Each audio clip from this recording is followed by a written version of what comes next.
Welcome back to the deep dive. Today, we are tackling a system that is, it's literally the engine room of the body. It fuels every move we make, every single thought we have. It really does. But, and this is the weird part, it is also the body's most dangerous border crossing.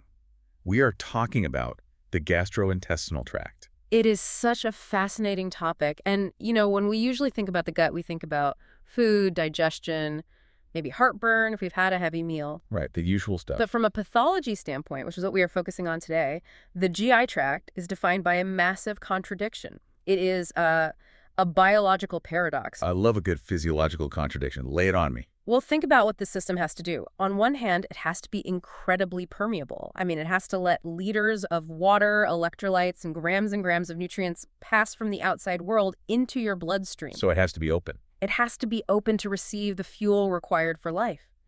But on the other hand, it has to be a fortress. It's facing billions of bacteria, viruses, toxins, and potential pathogens every single second. So it has to be open but closed at the same time. Permeable, but also impenetrable. It's the central tension that drives almost all of its pathology. It's like trying to run a high-security prison that also has to function as a chaotic public shopping mall. You have to let the shoppers in, but keep the riot out. That is actually a surprisingly accurate analogy. And there is a concept we need to start with to really, really get our heads around the pathology here. It's what we call the donut topology. Okay, I'm listening. Is this about eating donuts or? Unfortunately, no. Not directly, anyway. It's about geometry. If you think of the human body as a cylinder, a tube, the GI tract is the hole running right through the middle. Right, from mouth to anus. So biologically speaking, the contents of your stomach and your intestines, they're actually outside your body. That is deeply unsettling. So the sandwich I just ate isn't technically in me yet. Exactly. Yeah. The lumen, that's the hollow space inside the tube, is continuous with the outside world. That means the lining of the gut, the epithelium, is the interface. It is the border guard. And it must be a tough job. It's an unbelievably tough job. And because it's dealing with acid, enzymes, abrasive food, and a microbiome that would kill you if it entered your blood, it undergoes what we call rapid turnover. Oh, okay. This is a huge theme in Robbins and Cotran. The epithelium of the gut is one of the fastest renewing tissues in the entire human body. It's constantly replacing itself. Constantly. We're talking a complete refresh every few days, and this is its superpower because it allows for incredible resilience and repair. You can burn your mouth on hot pizza, scratch your esophagus with a corn chip, and a few days later, it's fine. So it heals really fast. But, and here's the pathology hook, this rapid replication is also its Achilles heel. Because every time a cell divides, there's a chance for a mistake, mutation. Precisely. High turnover means a high risk of replication errors. You are rolling the genetic dice millions of times a day. This means a high risk of cancer. And it's not just cancer, is it? No. It also means that any drug that targets rapidly dividing cells, like chemotherapy or radiation, hits the gut incredibly hard. That's why chemo patients get such severe mucositis and diarrhea. Their treatment is attacking the very mechanism the gut uses to stay healthy. So we have this fundamental tension between absorption and protection. Yeah. And we have this rapid turnover engine running constantly in the background. Before we dive into the specific organs, let's talk about our sources today. We are synthesizing two absolute giants in the field, right? They are. We have Robbins and Cotran pathologic basis of disease, which is it's the Bible. It provides the system's framework, the big picture of how genetics and morphology fit together. It gives us the breadth. For what? And we are pairing that with Underwood's pathology. I love Underwood because it focuses so heavily on the mechanisms, the why. Why does the tissue react the way it does to stress? Why does ischemia look the way it does? It provides that mechanistic clarity. And a quick disclaimer for everyone listening, this is a conceptual map. We are synthesizing these texts to help you understand the patterns. This does not replace sitting down and actually reading the chapters. Absolutely not. Consider this your guide to making that reading more effective. Absolutely. The goal here is to give you the scaffold so that when you read the details, they stick. So, our mission for this deep dive is to explore three key takeaways.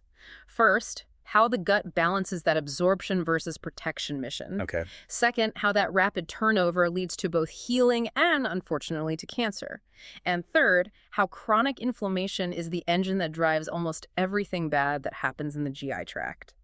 Okay, let's start at the top, or, well, near the top. The esophagus. The conduit. Right, it's basically just a chute, isn't it? Yeah. Its only job is to get food from the mouth to the stomach.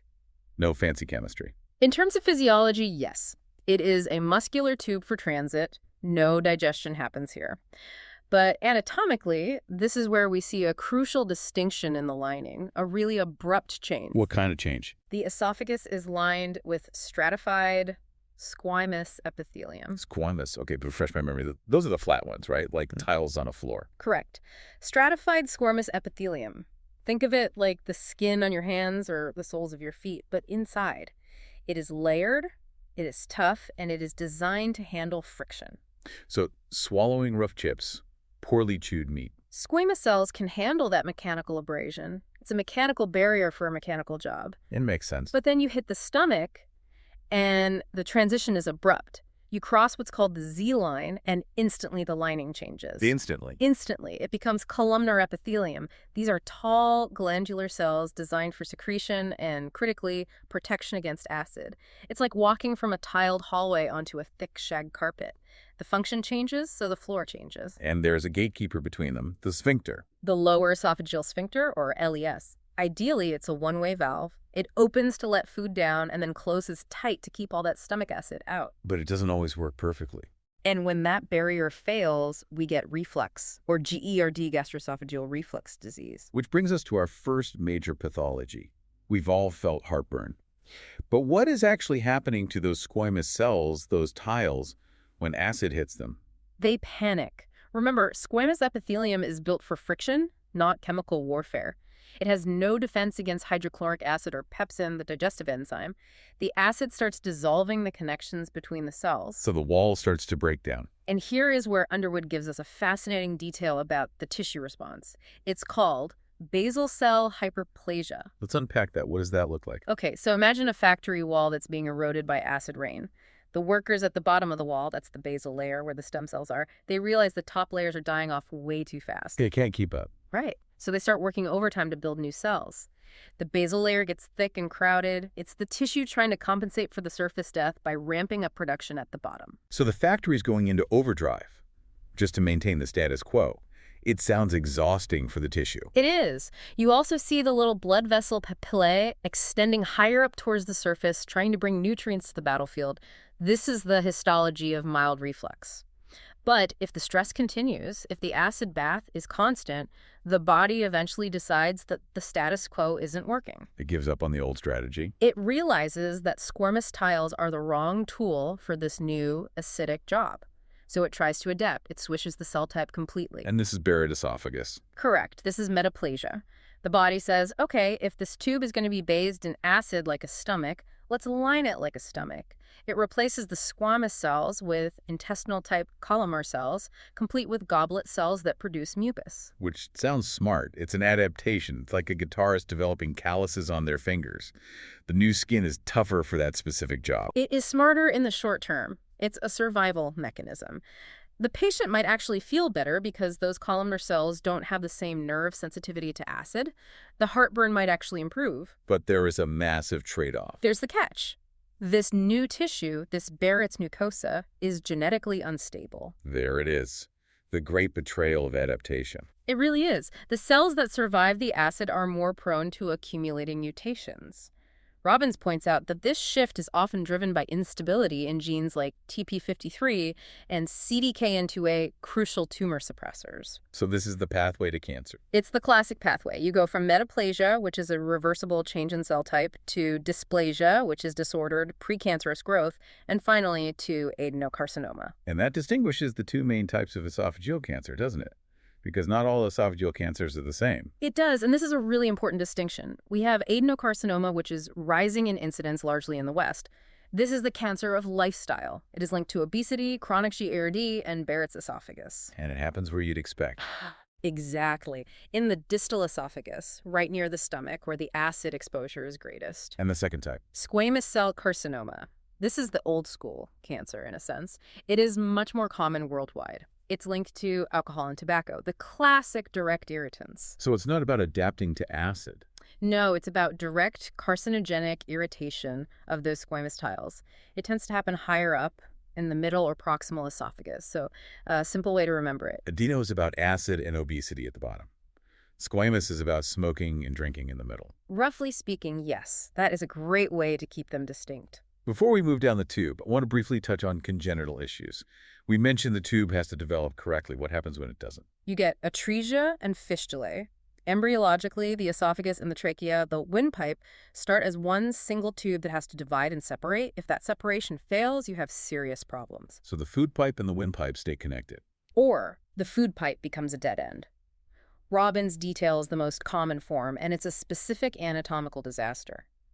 The upper esophagus ends in a blind pouch, but the lower part, the part coming up from the stomach, is connected to the trachea. That sounds incredibly dangerous for a newborn. It is immediately life-threatening. The baby feeds, the milk fills up the pouch, and they regurgitate and choke or aspirate it into their lungs. Oh, that's terrible. And at the same time, every time the baby breathes, air goes from the trachea through the fistula into the stomach. The belly distends with air. And gastric acid can reflux up from the stomach through the fistula and into the lungs. It's a surgical emergency. Okay, let's move past the sphincter and into the stomach. The acid vat. The stomach is an engineering marvel. It maintains a pH of 1 or 2. That is strong enough to dissolve metal, yet it doesn't digest itself. How? I mean, if I held a cup of hydrochloric acid, it would burn my hand. How does the stomach lining survive that environment 24/7? It's wearing a biochemical hazmat suit. We call it the mucus barrier. The foveolar cells, those are the surface cells, secrete a thick, viscous layer of mucin. So it's just a layer of slime. It's more than just slime. They also actively secrete bicarbonate into that slime layer. Bicarbonate, that's a base. It neutralizes acid. Exactly. So there is a pH gradient. The center of the stomach, the lumen, is pH 1. But right against the cell surface, underneath that mucus bicarb layer, it's nearly neutral, around pH 7. So the acid never actually touches the cell. Ideally, no. And there are other defenses. There is incredible blood flow to the mucosa.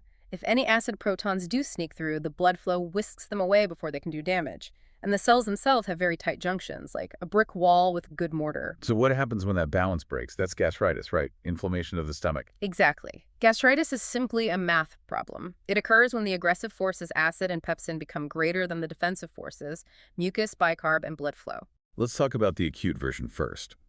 We've all heard that taking too many painkillers like NSAIDs, ibuprofen, aspirin can hurt your stomach. Why is that? Is the pill physically scratching the lining? No, it's not mechanical. It's systemic. It's biochemical. NSAIDs work by inhibiting enzymes called cyclooxygenases, which produce prostaglandins. Right, we take them to stop pain and inflammation in our joints. But prostaglandins are also the chemical signals that tell the stomach to make its protective mucus, to secrete bicarb, and to keep the blood flowing. Oh, wow. So when you take ibuprofen for your sore knee, you're basically turning off the power to the stomach's hazmat suit. That is a perfect way to put it. You are disarming the defense. You reduce the mucus, you reduce the bicarb, you reduce the blood flow. The acid, which hasn't changed levels, can now breach the walls. And the same thing happens with severe stress or shock. Yes, through a different mechanism. Ischemia. Underwood explains this mechanism beautifully. When the body is in shock from major trauma, severe burns, sepsis, it makes a life or death decision. It prioritizes. It shunts blood away from the gut to save the heart and brain. Without blood flow, the mucosal barrier runs out of oxygen and energy. It can't maintain its defenses. The acid breaks through and you get stress ulcers or curling ulcers. Now, what about the chronic side? You can't talk about the stomach without talking about, well, probably the most famous bacteria in history. Helicobacter pylori, the star of the show. I love the story of this bug. For years, doctors thought stress and spicy food caused ulcers. It was the dogma. And then Barry Marshall and Robin Warren proved it was a bacteria. Marshall even drank a beaker of it to give himself gastritis and prove the point. It was a Nobel Prize-winning discovery. It's incredible. And H. pylori itself is incredible because it shouldn't exist. Nothing should be able to live in pH 1. But it has a trick. It produces a massive amount of an enzyme called urease. What does urease do? It breaks down urea, which is present in the stomach, to form ammonia. Ammonia is a strong base, so the bacteria literally creates a little alkaline bubble around itself. It's walking around in a spacesuit of ammonia, neutralizing the acid in its immediate vicinity. That is wildly clever. It is. It burrows into the mucus, sits right on top of the epithelial cells, and causes chronic inflammation. This usually happens in the antrum, the lower part of the stomach. And what does that inflammation do? It disrupts the normal feedback loops. It stimulates G cells to produce more gastrin, which tells parietal cells to produce more acid, so you get increased acid production, which then flows into the duodenum, leading to duodenal ulcers. So H. pylori increases the acid. But there is another type of chronic gastritis, right? The autoimmune kind. Yes, this is a very different beast. Instead of an invading bug, the body's own immune system attacks the parietal cells. Those are the cells that make the acid an intrinsic factor. So if you kill the acid makers, You get achlorhydria, no acid. The stomach can't do its job. And because parietal cells also make intrinsic factor, which you need to absorb vitamin B12 from your diet. you can absorb B12. Right, and without B12, you can't make red blood cells properly. These patients get a specific type of anemia called pernicious anemia. The pattern is different too. It affects the body and fundus of the stomach, the main acid-producing areas, not the antrum. So to summarize the two big chronic types, H. pylori gives you too much acid and ulcers, mostly in the antrum. Autoimmune gives you no acid and anemia, mostly in the body. Broadly speaking, yes. And importantly, both conditions induce chronic inflammation and changes to the epithelium, and therefore both significantly increase the risk of gastric cancer. Let's talk about gastric cancer, because the morphology here, the shape of the tumor, is really distinct depending on the type. It is. We generally see two main types of adenocarcinoma. First, the intestinal type. These look like what you'd expect a tumor to look like. Bulky, lumpy masses growing into the lumen. They form glands that look a bit like intestinal glands. And these are the ones linked to the environment. Yes, these are the ones strongly linked to environmental factors like diet, particularly smoked or salt-preserved foods, H. pylori infection, and the chronic gastritis we just discussed. And the second type? The diffuse type. And these are terrifying. They don't form a lump. They infiltrate the wall of the stomach as individual single cells. This is where we see the leather bottle stomach. Linitis plastica. Because the cancer cells infiltrate everywhere, the stomach wall becomes thick, rigid, and stiff, like an old leather water bottle. It can't expand or contract. It just becomes this non-functional, rigid tube. And what do the cells themselves look like? Robbins emphasizes the specific cell type here, the signet ring cell. Why signet ring? Because the cancer cell is full of mucin, but it can't secrete it properly. The blob of mucin fills up the cytoplasm and pushes the nucleus off to the side, flattening it against the cell membrane. Under a microscope, it looks just like a ring with a stone on one side. And what drives this diffuse behavior? Why don't they clump together and form a mass like the intestinal type? It comes down to genetics. Specifically, a mutation in the CDH1 gene, which leads to a loss of protein called E-cadherin. E-cadherin is the molecular glue that holds epithelial cells together. So they lose their stickiness. Without it, the cancer cells don't adhere to each other. They just spread through the wall like water through a sponge. It makes them incredibly difficult to contain surgically. That is a crucial distinction. Bulky mass versus a rigid, infiltrated leather bottle. Okay, we're leaving the acid vat. Right. We're moving into the small intestine. This is where the magic happens. Absorption. This is the engine of nutrition. If the stomach is for mixing and sterilization, the small intestine is for uptake. And the anatomy reflects that single-minded obsession with one thing, surface area. It's all about maximizing space for absorption.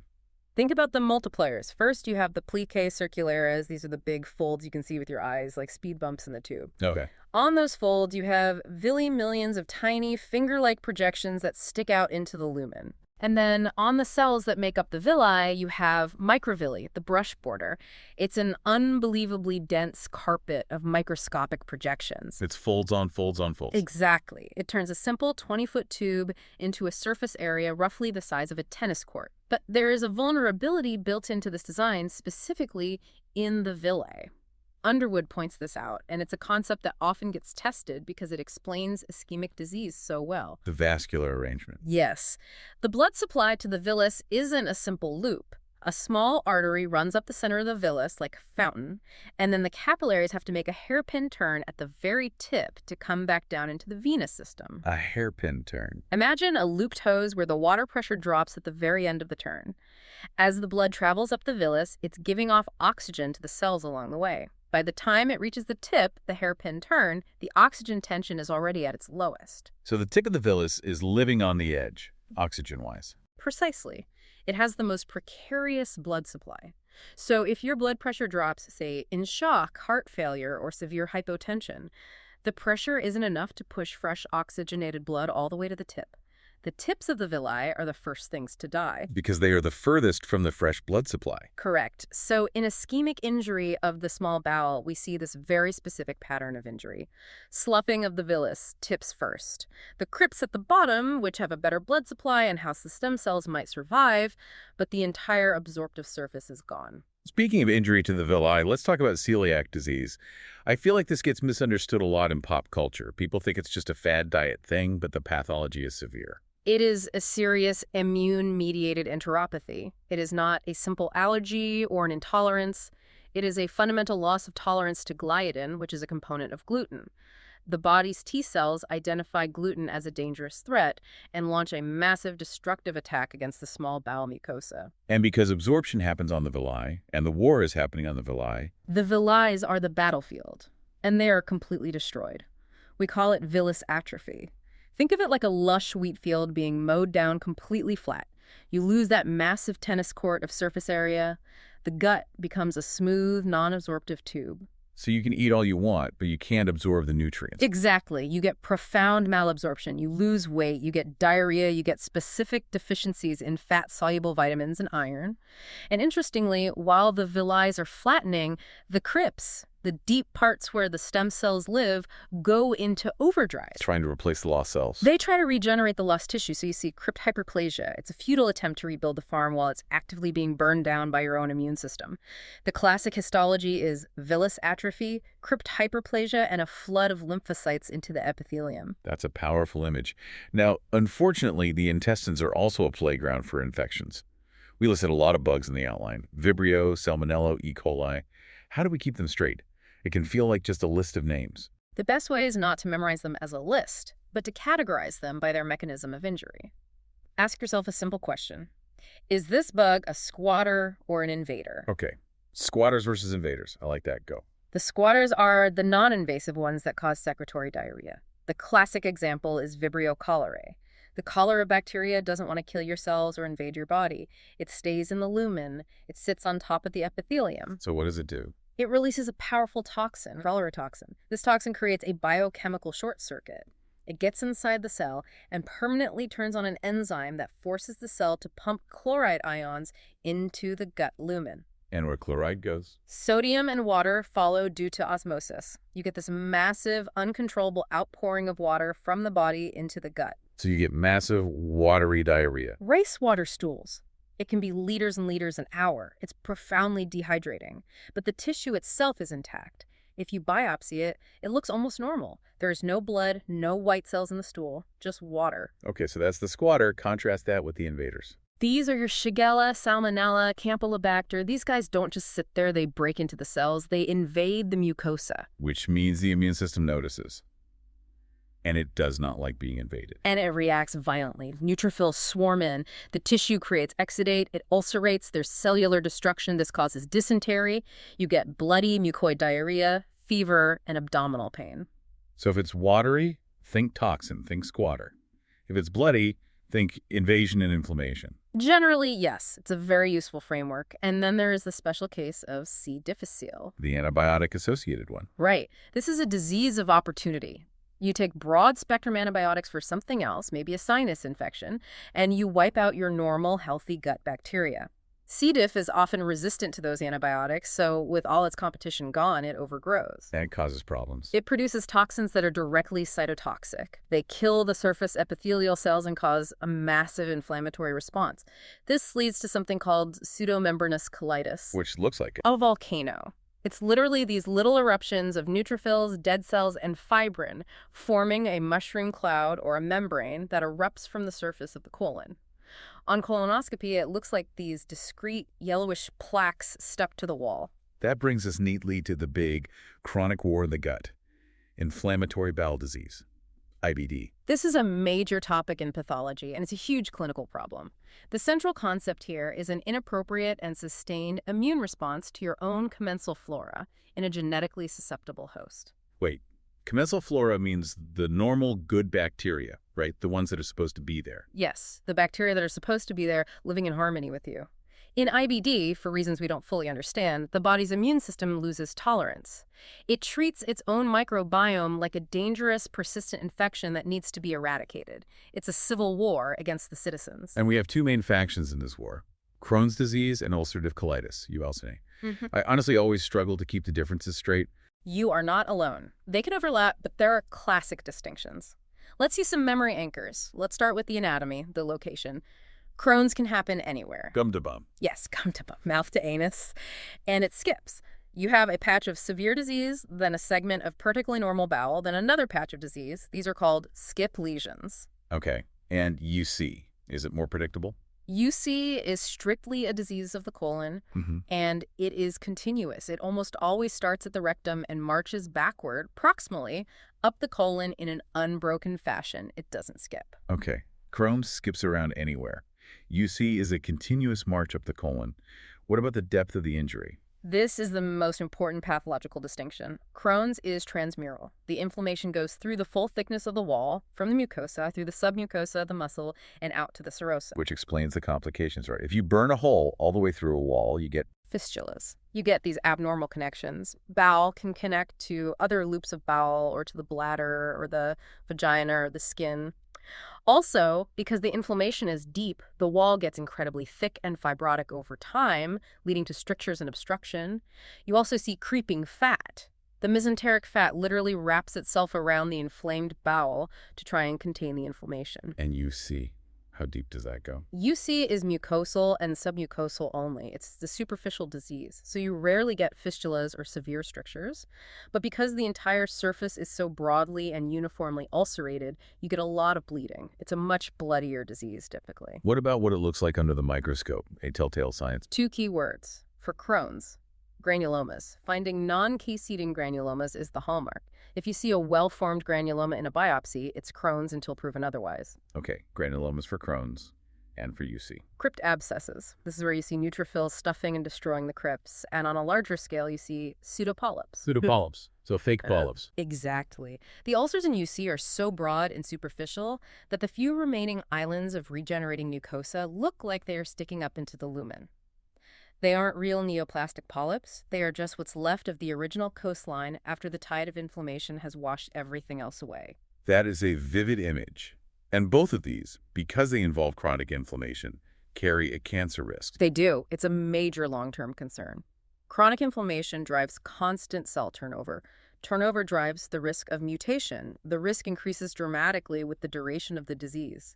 Someone who has had it for 20 years is at much higher risk than someone diagnosed last year, and the extent of the disease.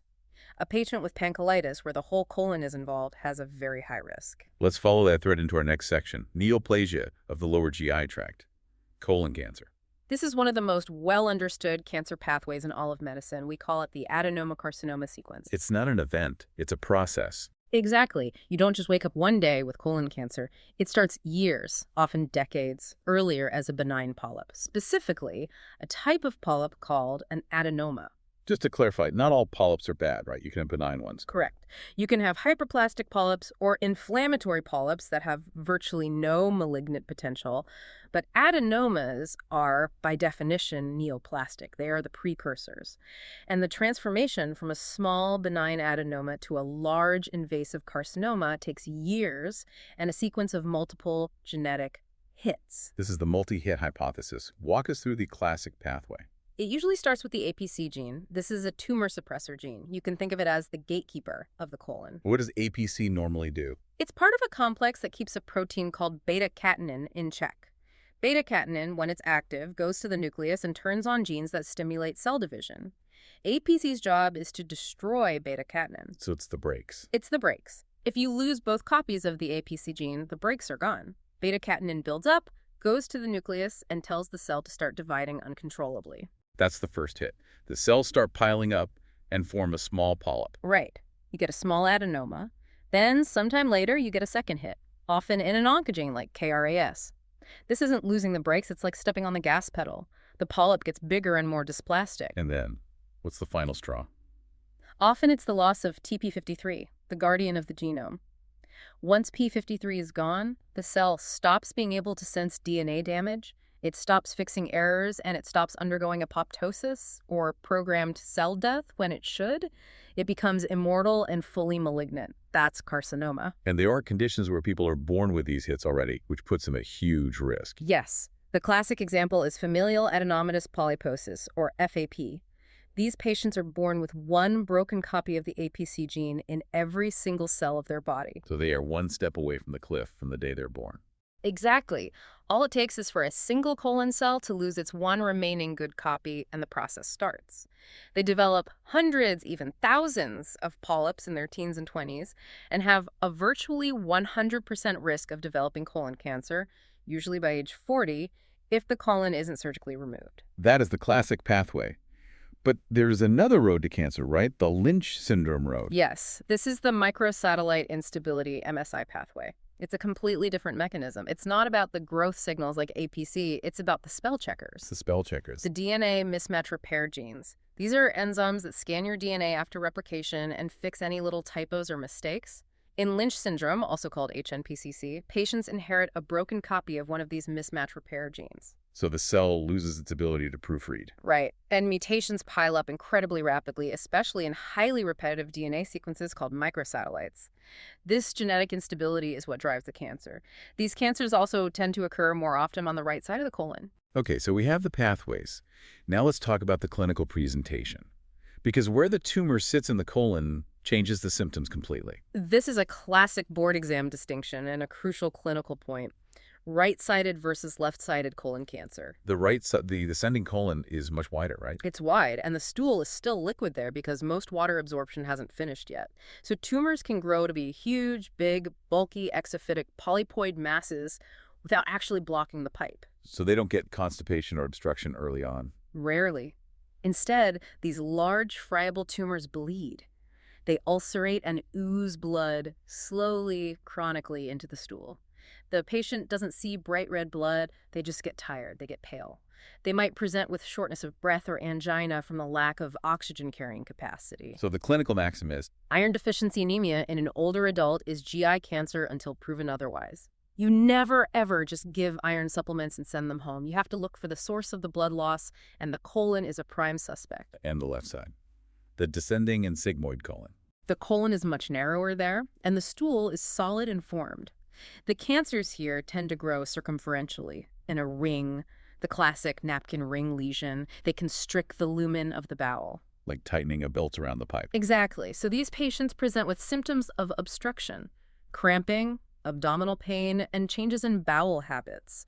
They might describe pencil-thin stools because the poop is being squeezed through a tiny opening, or they might have alternating constipation and diarrhea. Okay, we are in the home stretch. Let's talk about when the plumbing just fails mechanically or vascularly. Mechanical obstruction. When something physically blocks the tube, we call these the big four. Hernias, adhesions, volvulus, and intussusception. Let's break them down quick. Hernias. A weakness in the abdominal wall. A loop of bowel pokes through. If it gets stuck and the opening is tight, it can strangle the blood supply. That's an incarcerated or strangulated hernia. Scar bands, usually from prior abdominal surgeries. It's the most common cause of small bowel obstruction in the developed world. Imagine spider webs of scar tissue forming inside the abdomen after an appendectomy. Years later, a loop of bowel gets snagged or kinked by one of those webs. Volvulus. That's a twist. A loop of bowel twists on its own mesentery, which is its blood supply. It's common in the sigmoid colon or the cecum. It kinks the bowel shut and cuts off the blood flow. It's a double whammy of obstruction and ischemia. And intussusception. That's a telescoping. One part of the bowel slides inside the adjacent part, like collapsing a telescope. In kids, it's very common, often after a viral infection causes the lymphoid tissue in the gut wall to swell up.